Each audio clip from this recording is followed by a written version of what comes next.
بجھی عشق کی آگ، اندھیر ہے مسلمان کیا ہے، خاک کا ڈھیر ہے۔ یہ حضرت علامہ اقبال رحمۃ اللہ تعالیٰ نے ارشاد فرمایا۔ جب مسلمان کے اندر سے عشق ختم ہو جاتا ہے، عشق ہے تو مسلمان ہے، جب عشق نکل گیا تو پھر وہ خاک کا ڈھیر، جیسے پوری دنیا میں مسلمان خاک کا ڈھیر ہیں، جو چاہتا ہے گاجر مولی کی طرح کاٹ کے پھینک دیتا ہے۔ لاکھوں بندہ فلسطینیوں کا شہید کر دیا، اور کوئی بھی نہیں، کچھ بھی نہیں، جیسے برائلر کاٹ دیے۔ اور اگر اغیار جو ہیں، جنہیں کفار کہتے ہیں ہم، یہود و نصارہ، ان کا ایک بندہ، دو بندے بھی مرتے ہیں تو پوری دنیا میں زلزلہ آ جاتا ہے، ہر ایک بندہ افسوس کرتا ہے، دکھ محسوس کرتا ہے، اور ساتھ دینے کے لیے سب کٹھے ہو جاتے ہیں۔ تو کیونکہ وہ خاک کا ڈھیر نہیں، وہ اپنے راستوں پر پکے، ایک دوسرے سے آپس میں دوست ہیں۔ ہاں، تو یہ قوت عشق سے ہر پست کو بالا کر دے، دہر میں اسم محمد سے اجالا کر دے۔ تو ایسے لوگ گزرے ہیں اللہ کی مخلوق میں، جنہوں نے دہر میں اسم محمد سے اجالا کیا، اور آج بھی ہمارے جو بڑے ہیں ان کا ذکر موجود ہے۔ میں جن کی اولاد ہوں، جن کا بیٹا ہوں، سید حسین شاہ صاحب زیدی رحمۃ اللہ تعالیٰ علیہ، اور جو میرے سامنے ہوئے واقعات ان کا تو میں گواہ ہوں نا، تو میں آج بیان کرنا اور پیش کرنا سعادت سمجھتا ہوں کہ یہ 12 اکتوبر 1917 کو دنیا میں پیدا ہوئے، اور 15 جنوری 2003 کو لاہور میں ان کا وصال ہوا، اور رائے منڈی ریلوے اسٹیشن کے سامنے فقیر بادشاہ کے نام سے ان کا آستانہ عالیہ۔ ساری عمر گمنام ہی گزاری۔ شجرہ میں ان کا 51 نمبر ہے، مولا علی شیر خدا کے بعد، اور یہ نجیب الطرفین سید ہیں، اور ساری عمر انہوں نے فتح بیونی یہ حکم اللہ پہ، یعنی عشق میں گزاری اپنے آپ کو۔ اور یہی کہ سورت پارہ ہے 20واں، سورہ نمل ہے، اور اللہ تعالیٰ ارشاد فرماتا ہے قرآن مجید میں، امن یجیب المضطر اذا دعاہ ویکشف السوء ویجعلکم خلفاء الارض الہ مع اللہ قلیلا ما تذکرون۔ وہ جو لاچار کی سنتا ہے جب اسے پکارے، یعنی اللہ کا وعدہ ہے قرآن مجید میں کہ جو بھی لاچار ہے، جو مجبور ہے، بے بس ہے، جب وہ پکارتا ہے اسے تو وہ اس کی سنتا ہے اور دور کر دیتا ہے اس سے برائی۔ اور جو اللہ والے ہیں، اللہ والے ہیں، ان کو اللہ ارشاد فرماتا ہے، اور تمہیں زمین کا وارث جانشین بنایا، شیطان کو نہیں بنایا، منافق کو نہیں بنایا، مشرک کو نہیں بنایا، کافر کو نہیں بنایا۔ اللہ مومنین سے مخاطب ہے کہ اے لوگو، اے مومنوں، اے مسلمانوں، ہاں، جو اللہ اور اس کے رسول کے عشق میں ڈوبے ہوئے ہو، جو اللہ کے پیارے ہیں، ان کی طرف اشارہ ہے۔ اور تمہیں کیا بنایا؟ تمہیں ہم نے زمین کا وارث، وَيَكْشِفُ السُّوءَ وَيَجْعَلُكُمْ خُلَفَاءَ الْأَرْضِ، اور ہم نے تمہیں زمین کا وارث بنا دیا۔ اب تم جیسے چاہو، جو چاہو طلب کرو۔ وارث تو وارث ہی ہوتا ہے، اللہ کی جگہ پہ وارث بنا دیا اللہ نے، نائب بنا دیا کرتا ہے۔ کیا اللہ کے ساتھ اب اور بھی کوئی الہ ہے؟ اللہ کہہ رہا ہے الہ مع اللہ، کہ کیا اس کے ساتھ کوئی بھی اللہ ہے؟ قلیلا ما تذکرون، اے لوگوں کتنا تم کم شکر کرتے ہو میرا۔ تو اسی طرح سے صحیح بخاری ہے 65-2، فرمایا پھر جب میں اپنے بندے سے محبت کرنے لگتا ہوں تو میں اس کے کان بن جاتا ہوں جن سے وہ سنتا ہے، اور میں اس کی آنکھیں بن جاتا ہوں جن سے وہ دیکھتا ہے۔ صحیح بخاری کی حدیث ہے یہ، صحاح ستہ کی حدیث ہے۔ میں اس کے ہاتھ بن جاتا ہوں جن سے وہ پکڑتا ہے، اور میں اس کے پاؤں بن جاتا ہوں جن سے وہ چل کر جاتا ہے۔ اگر وہ مجھ سے مانگے تو میں اسے ضرور عطا کرتا ہوں، اور اگر وہ مجھ سے پناہ مانگے تو میں اسے ضرور پناہ دیتا ہوں۔ یہ ہے اللہ والوں کی شان میں اللہ کے رسول صلی اللہ علیہ وسلم کی حدیث۔ اور ابھی جو قرآن مجید کی تلاوت کی، قرآن پاک کی آیت، وہ بھی اللہ والوں کے اس میں کہ جب وہ پکار کرے گا تو اللہ سنے گا۔ اللہ کا ارشاد ہے، میں تو یہی ہوں، اے میرے پیارے حبیب انہیں بتا دیجئے، میں تو یہی ہوں، جب وہ مجھے پکاریں گے تو میں تو یہی ہوں، مجھ سے دعا کرو، میں قبول کرتا ہوں۔ تو وہ جب بھی پکارتے تھے میرے والد گرامی، اللہ سنتا تھا اور قبول کرتا تھا۔ ایک دفعہ جب بہت پرانی بات ہے کہ جب وہ آفس میں اپنے بیٹھا ہوا، بارش اتنی آئی کہ چھتیں چو گئیں، تو میں نے پریشانی محسوس کی، آ کے عرض کیا انہوں نے ہاتھ اٹھائے آسمان کے نیچے آ کے بارش میں کھڑے ہو کے سر پہ سے کپڑا ہٹایا اور دیکھا کہ ایک دم سے تھوڑی دیر میں بادل پھٹ گیا اور کئی دن سے حالانکہ بارش نہیں رک رہی تھی. اسی طرح سے اتنی سخت گرمی تھی، سانس نہیں آ رہا تھا. تو عرض کی جا کے ان کی خدمت میں کہ دعا کیجئے، اور فصلوں کا بھی کام خراب ہو رہا ہے، آج کل فصلوں کو بھی پانی کی ضرورت ہے. تو آپ نے دعا مانگی، اللہ تعالیٰ نے فوراً بارش کر دی، دعا دو بارش ہوئی، جل تھل ہو گیا. یہ اللہ تعالیٰ زبان پہ بولتا ہے، اپنے اللہ زبان پہ بولتا ہے، اور اشارے بھی ان کے اللہ تعالیٰ کی طرف سے ہوتے ہیں. وما رمیت اذ رمیت ولکن اللہ رمی. اے پیارے میرے حبیب صلی اللہ علیہ وسلم، وہ جو آپ نے مٹھی بھر ریت پھینکی تھی وہ آپ نے نہیں پھینکی، وہ میں نے پھینکی تھی. اللہ تعالیٰ قرآن مجید سے ثابت کر رہا ہے. اس طرح سے اللہ والے جہاں جہاں بھی ہیں اپنی اپنی ڈیوٹیاں انجام دے رہے ہیں، مگر ہمیں شعور نہیں. ہاں، شعور اسے ہے جسے اللہ دکھانا چاہے. ہاں، یہی بستیوں میں موجود ہوتے ہیں، پر ہمیں بالکل عقل نہیں، ہمیں بالکل سوچ سمجھ ہماری دور دور، ہمیں پتہ نہیں کیا. اسی طرح ایک دفعہ پرابلم پیش آئی مجھے دفتر میں، تو میں بہت پریشان ہوا اور لوگ تنگ کر رہے تھے مجھے، کیونکہ میرا راستہ سیدھا تھا. جو ابو جی کی تعلیمات تھیں، رشوت نہیں لینی، جھوٹ نہیں بولنا، چوری نہیں کرنی، شراب نہیں پینی، جوا نہیں کھیلنا، کسی کے ساتھ زیادتی نہیں کرنی، غیبت نہیں کرنی. اس طرح سے زندگی گزارتے ہوئے بڑی سخت ہو جاتی ہے. یعنی مومن کے لیے دنیا قید خانہ ہے.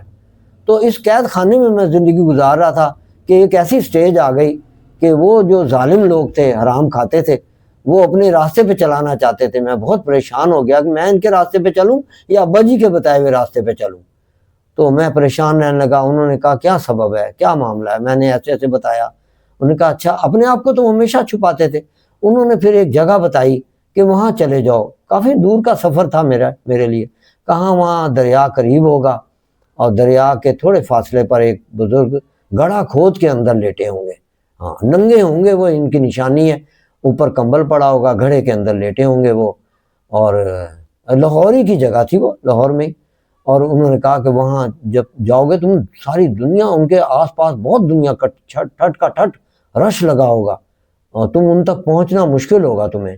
مگر یہ کہ باوضو ہو کر جانا، اور باہر سے ہی اس رش کے، جو چار طرف رش ہوگا ان کے، وہ تم نے وہیں سے نا دروشی پڑھنا ہے اور ان کو پکارنا ہے آہستہ سے، اور میرا نام لینا، میں ان کا بیٹا آیا ہوں، میں نے آپ کے ہاں پیش ہونا ہے. تو فوراً رستہ کھلوا دیں گے وہ اور اندر بلا لیں گے وہاں اپنے پاس. ایسا ہی ہوا. چنانچہ میں پہنچ گیا وہاں، پتہ کرتا کراتا دریا کے کنارے. تو وہ وہاں اسی حالت میں جو جیسے تھا وہ اسی طرح رش. میں نے وہی چیز پڑھی، دروشی پڑھا اور سلام اپنے ابو جی کا اس طرح سے کر کے، اور میں نے نام لیا. فوراً ایک طرف سے نا میری طرف سے کھلنے لگی جگہ، لوگ ادھر سے ادھر ہٹنے لگے، اور دیکھا تو وہ لیٹے ہوئے تھے، اپنے دست مبارک سے نا ہٹا رہے تھے، پرے ہٹو، راستہ بناؤ. انہوں نے مجھے دیکھ کے ہاتھ کے اشارے سے اس قبر میں لیٹے ہوئے تھے، ننگے بالکل اس قبر میں. تو انہوں نے نا کمبل ان کے اوپر پڑا ہوا تھا، انہوں نے مجھے بلا لیا اندر. آؤ بیٹا. بڑی پیار سے، محبت سے، شاہ صاحب کے بیٹے ہو؟ بولو کیا کام ہے؟ میں نے کہا ایسے ایسے. اچھا چلو ابھی کرتے ہیں ابھی چلو، حلوہ اور وہ آ رہا ہے، نان آ رہے ہیں، لنگر، وہ کھا کے جانا. میں باہر آ گیا مہمان خانے میں. وہ مہمان خانہ کیا تھا، بس ایسے ہی ایک چٹائی بچھ رہی تھی وہاں پہ، پرانی ٹوٹی پجی. تو وہاں پہ میں انتظار میں پڑ گیا. میں نے کسی سے کہا یہاں حلوہ نان کہاں سے آنا ہے کیا؟ انہوں نے کہا ہمیں بھی نہیں پتہ، یہاں تو کچھ نہیں آتا، یہ تو جنگل بیابان، یہاں حلوہ کہاں سے؟ مگر دیکھا تھوڑی دیر ہی گزری تھی کہ حلوہ اور کلچے لنگر خانے میں، یعنی اس طرف جو چٹائی لنگر خانہ کہہ دو، بس وہ بزرگوں کے تھوڑے فاصلے پر ہی تھی وہ چٹائی بچھی ہوئی کہ کوئی نماز پڑھنا چاہے تو وہاں پڑھ لے. تو وہ ٹانگا سا ریڑا سا آ کے رکا، اس کے اندر نا عورتیں دو بیٹھی، ایک مرد بیٹھا ہوا، اور وہ پیش کیا گیا. سب لوگ نا وہاں لنگر میں کہا بڑے سچے بزرگ ہیں، انہیں پہلے ہی پتہ ہے، کمال ہو گئی کہ لنگر میں آ رہا ہے کھانا. بہرحال بھوک کس کو تھی، میں شہری لڑکا تھا، اور میں نے تو رومال میں باندھ لیا، تھوڑا سا نوالا چکھا تھا کہ شرط پوری ہو جائے. باقی ادباً وہ نان اور حلوہ میں نے رومال میں باندھ کے اپنی پینٹ کی جیب میں ڈال لیا، اور میں نا کہا چلو اب ان کی شرط پوری ہو گئی، میں دوبارہ پیش ہو جاتا ہوں۔ میں دوبارہ پیش ہوا، ان کی خدمت میں حاضر ہوا، تو مختصر یہ کہ انہوں نے کہا بابا دعا کرو ایسے کر کے، اور خود بھی ہاتھ کھڑے کر دیے، بابا دعا کرو، ساروں نے ہاتھ اٹھا دیے، دعا ہو گئی جی۔ انہوں نے کہا جاؤ جاؤ، بس میں نکل آیا۔ وہ تو کام میرا ہو گیا، اور بڑے سکون سے زندگی گزر ہونے لگی دفتر میں، اور سارے کام جس طرح سے میں نے چاہا تھا، مجھے کوئی نہیں اب تنگ کرتا تھا۔ ایک دن ابو جی نے پوچھا کہ بیٹے وہ کیا بنا اس کا؟ میں کہا شکر ہے ابو جان، سکون ہو گیا۔ انہوں نے کہا بیٹے شکریہ تو ادا کرنا تھا وہاں جا کے۔ میں پھر چلا گیا، شکریہ ادا کرنا گیا وہاں، تو وہ تناول فرما رہے تھے، ہاتھ میں ان کے پیالہ تھا، اور عجیب یعنی کہہ دو کہ پتہ نہیں کیا تھا اس میں، جیسے روٹی نہیں چوری ہوتی ایسے شوربے سے میں، تو وہ نا ایسے کھا رہے تھے۔ جو بچی تو انہوں نے نا میری طرف اشارہ، یعنی اسی طرح مجھے اس دن بھی پڑھنا پڑا باہر سے، اور پھر رستہ بنا اور اندر گیا، تو انہوں نے وہ اس وقت تناول فرمایا تھے، مجھے دیا، میں نے ان کا جھوٹا کھایا۔ میں نے جھوٹا کھانا تھا، میری حالت ہی عجیب ہو گئی، مجھے بس دنیا سے نہ ایسے ہو گیا اچاٹ، دل نہ لگے کہیں بھی، اور میں روزانہ پھر وہیں جانے لگ پڑا، روزانہ جانے لگ پڑا۔ میں اتنا یعنی کہ یہ کہہ دو کہ پہلی مرتبہ میں کسی شخص سے ذاتی طور پر، میں یونیورسٹی پڑھا ہوا شخص تھا، مگر پہلی مرتبہ میں کسی شخص سے ذاتی طور بہت مرعوب ہوا۔ میں نے وہاں روزانہ جانا شروع کر دیا، مجھے کہ ایسا ہو گیا کہ روزانہ میں ان کے پاس جا کر بیٹھ جاتا، وقت گزارتا۔ ایک دن کی بات ہے کہ ابو جی نے مجھے بلایا اپنے کمرے میں، اور بلا کر فرمانے لگے بیٹے آپ روزانہ اس بارگاہ میں جانے لگ پڑے اس بزرگ کے پاس۔ میں چپ رہا، پھر انہوں نے پھر دوبارہ گویا ہوئے، والد گرامی میں کیا کہہ رہا ہوں، آپ روزانہ وہاں جا رہے ہو؟